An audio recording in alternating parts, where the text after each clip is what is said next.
The commander raised his gun and tried to kill the robot in front of her.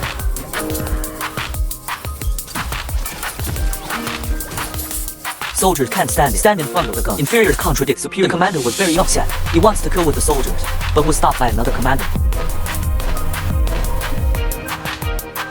The commander sent the robot to the river. Wash the dust off your face. Robots are very obedient. Mr. Shao sat by the river and wanted to watch the sunset. Then a girl hands a towel. The girl sits next to her. I want to know why she doesn't fight back after being beaten. See this kind girl. The robot tells its own story. Her name is Jane. Is an evolved, self-aware and emotional robot. Once she was a royal bodyguard. Later, due to the lack of resources on the home planet, the royal family was wiped out in the war. Due to the loss of the finally captured by the rebel. From then on, Jane followed them on an interstellar journey. In order to obtain resources, destroyed the region of the royal family, looting from planet to planet. This time they came to a backward farming planet. The spaceships killed the wheat field parked in the open space in front of the village. The striding commander arrives uninvited with his men. He didn't plunder directly, but to discuss with the elders. They want to buy their food, but the elders say their planet is barren. Food production is extremely low. There was no grain to spare. But the commander didn't care about them at all. Take out your weapon and go straight to the elder's head.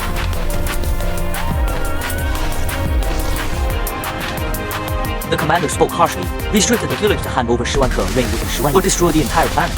After saying that, he left with the troops. Before leaving, he left a pair of soldiers to supervise the entire. This includes Jane, who was once a royal guard. Then what happened next?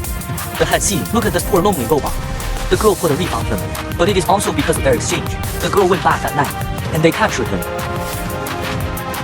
Apparently they coveted the beauty of girls, except for the soldiers protecting the robot. Everyone, including other unicorn commanders, they all want girls. But just as they were about to succeed, a woman appeared at the door with an axe. He looked at the unthinking female soldier, raised the gun to turn them into dessert. But they don't know, they're about to become a corpse, just as the woman's axe was about to be handed over to the soldier.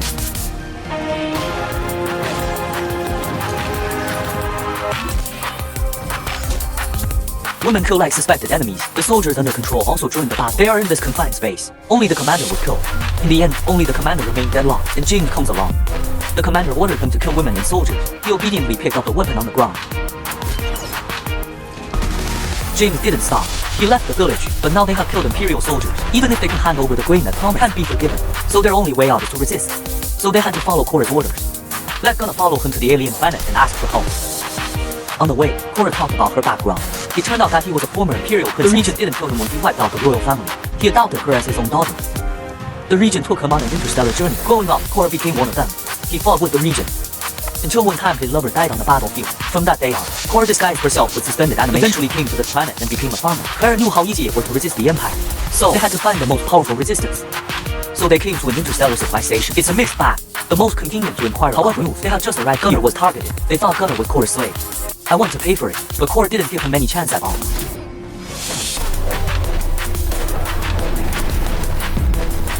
Now that it has attracted everyone's attention, Clark just got straight to the point. Want to buy news of the resistance at a high price. As soon as the sentence comes out, next to him control of the public to speak.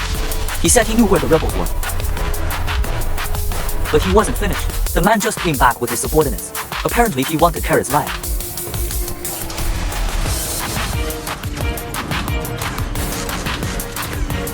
Fighting broke out again, although the number of people on the other side is several times. Kora was one of the Empire's finest commanders. So it hasn't been a while. He took care of all the enemies, even in battle. He also met a man. Someone said his name was Akai. Also wanted to join the resistance and have a spaceship to take them there. So they got on a spaceship looking for the resistance. But before that, they also have a trip to the mining planet. There is a man who also had a deep hatred for the Empire. His nickname is Swordsman, once invincible with a double-edged sword. For their invitation, Swordsman joined happily, but before leaving, he has one more thing to deal with. Because on this planet, there is an extremely domineering Spider-Man. He often appropriated other people's children for himself. So before leaving, the Swordsman wants to deal with the Scourge first.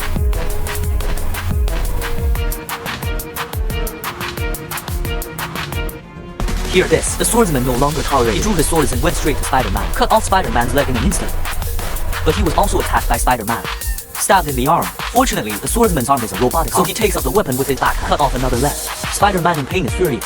He was armed. Cooperate with the spider to launch a fierce attack on the Swordsman. The Swordsman's fists are no match for was knocked a few meters away again. Spider-Man doesn't take advantage of the victory. He turned and attacked. The dance that saved the child. However, it is also because of his behavior gave the Swordsman a chance. He stabbed Spider-Man in the ass. Spider-Man moved. Then his sword turned red. It's an enchantment of power. He drew a circle on the ground, tacked up and headed straight for Spider-Man.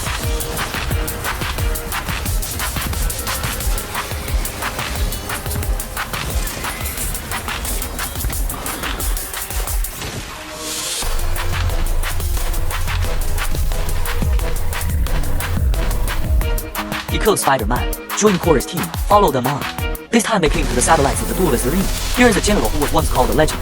He's just like Kora, depleted by defeat. I just want to live on the streets and eat and wait. He didn't want to go with Kora, but Kora said something about revenge.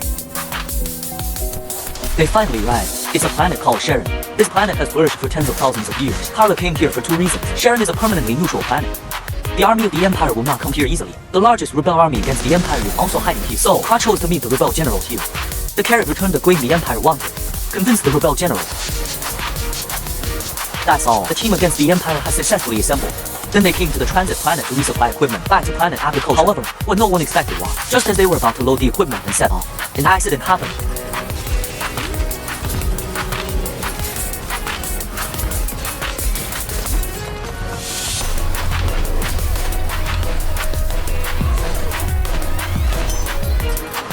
It turns out that all of this is added first. What Kai did when he joined the team, he's a plainclothes agent scattered throughout the Empire, especially captured people who oppose the Empire in this way. Apparently he got it again this time. The Imperial commander came here with his troops, take out all the rebels who have been fighting against the Empire. There's no question it's going to be a big deal, but the commander thought it was a little boring. So he decided to play a fun game. He put the weapon to execute the rebels in the hands of Gongda. Just put this thing. Insert the back of the capture robot, pull the trigger, steel cone and weapon, can pierce the prisoner's spine in an instant. There is no way out. Gongda can only apologize to Kora and then.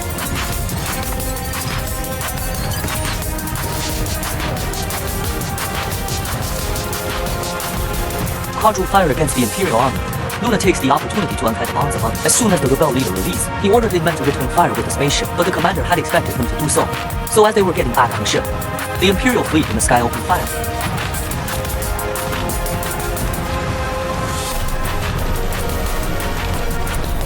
Watching my subordinates disappear in an instant, the leader was very upset. He doesn't care about others. Go straight to the highest point under artillery fire, then run towards the spaceship under the cover of the others. Under the struggle of life, he killed the pilot. And at the last moment of life, disrupt the spacecraft's piloting system. Suddenly, the spaceship fell towards the crowd. Countless Imperial soldiers were killed in the explosion. The commander also slid down to the isolated lampstand. He landed on the lampstand with Kora. As expected, they fought. Kora is clearly no match for the commander. He was sent flying with a punch. Fall off the lampstand. Although I grabbed the rope at a critical moment, but hadn't climbed up. The rope is cut by the commander. It's like I'm about to fall. But with the rope in hand, Kora jumped at the chance, got the commander's ankles and pulled him down. And I climbed up. With the rope as a weapon, Kora starts to turn things around. The commander's weapon was not only broken by him, even his hands and feet were forcibly broken by Kora. He has lost any ability to resist.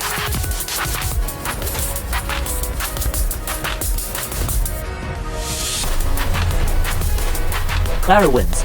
They triumphed in the sudden battle, despite paying a heavy price. But fortunately, it still retains the main power. They return to farming planet, prepare for the next Imperial revenge. Everything seemed like there is still hope, but what they don't know is, their battle has only just begun. The Imperial fleet then arrived on the reef. The commander's body was recovered, and bring it back to the lab to be ready to resurrect it.